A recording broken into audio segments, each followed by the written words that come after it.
Hindi lahat ng namatay na registered owner sa land title ng isang real estate property ay mayroong standard allowable deduction. Sa pag-compute ng state tax, magkano nga ba ang allowable deduction ang pwedeng ibawas sa gross estate ng namatay na property owner?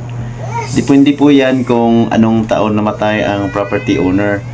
Kung namatay ng 2018 and up, ang standard allowable deduction po nito ay 5 million. Kung mula naman July 28, 1992 to December 2017, 1 million po ang standard deduction nito.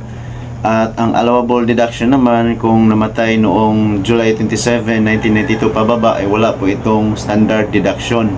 Para sa mas detalyadong sagot, maaaring kumonsulta sa malapit na BIR or Bureau of Internal Revenue sa inyong lugar. Tandaan, huwag kalimutan dalhin ang lahat ng requirements sa pag-file ng state tax para hindi ka pabalik-balik sa BIR. Ihanda mo lang ang mga ito. Number 1, extrajudicial settlement kung marami kayong heirs. Number 2, self-adjudication kung nag-iisang tagapagmana.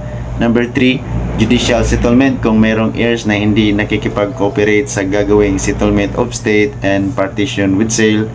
Number 4, certified true copies ng land title. Number 5, death certificate at tax declaration from the time of death.